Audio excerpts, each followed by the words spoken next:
Well, I moved this up here because it's surrounded by more trees and it's not so windy.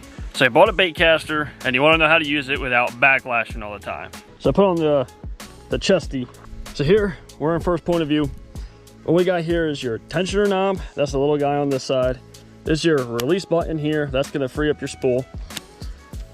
And then you got your brakes on this side. I usually keep my brakes set at 3. You can go all the way up to 10. You can have all the way to 3. I've been using these for a really long time, and I still have it on 3. I'll switch back between 3, 2. Usually don't have it fully brakes off because I usually still get backlashes.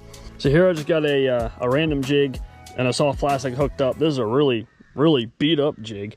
But once you swap out or you're changing a bait, what you're gonna do, you're gonna take your rod. Some people hold them level. I hold mine a little bit of an angle. And what you're gonna do with your brakes set on 3, or if you're very new, I recommend going like a 7. But if you hold it on an angle, you're gonna hit your release button for your bail. You're gonna take your tension knob and you can crank that all the way flat, all the way in, and your bait's not gonna move. What you're gonna do is you're gonna back off the tension knob until you slowly start to see your bail move. And this is all in preference. Some people have it move where your bail is continually moving slow. I have it just where you can kind of hit your bail and jiggle it. See that? See how it's moving down? I have it set like that because I feel when I whip them out harder, when I actually do like a cast like that, you actually you grab the bull by the horns and you whip the sucker out there. It doesn't seem to backlash as much as when you have it kind of free falling and you go to really whip it out there. You'll still get a little bit. You'll see it kind of like bunch up a very tiny bit. You can usually give a pull like that and it's out. That's still a bother to me. I don't know why. Brakes on this side is basically like the brakes on your car. There's gonna be little magnets in there, and those is what's gonna put pressure on the actual spool. This knob over here, there's a rod that comes out, and that's putting pressure on the rod. So these ones you can keep adjusting. There's a whole bunch in there. I take this one off. This one's kind of a pain in the ass.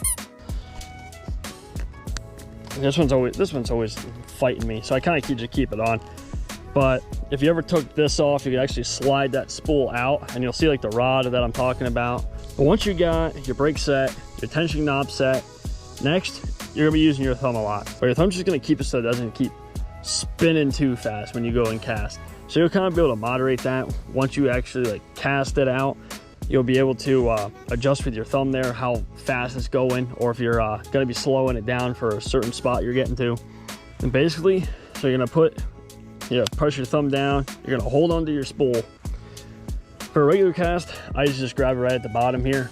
I kind of turn and I give kind of like a little sweep, and then I point wherever I'm gonna be casting to. So here, we got our hand here, we got our thumb on our spool, we got the spool free, go back, swoop, and we're up and over the sand mound. So basically, what I did to practice, how I got really pretty decent, so basically what you can do is you can just set up a bucket at your house anywhere. It doesn't have to be a bucket, it could be a pear, an apple. Check a pear or an apple out in your yard, cast to it. The bucket is pretty cool because you can kind of like get it in sometimes. But all I was doing is just, I was moving these buckets around under tree limbs and all that. And that was getting me how I was accurate at casting. Now, I didn't have to hit in the buckets every time because, you know, I'm not in like I'm not in no casting Olympics. But you can go and you can cast right around them.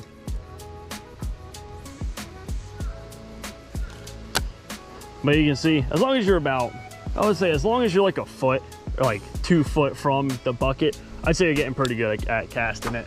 Took the hook off this thing and just wedge it between there. There we go. Yeah, hopefully this helps. Hopefully you get using one of these things, and hopefully you start getting some fish on one.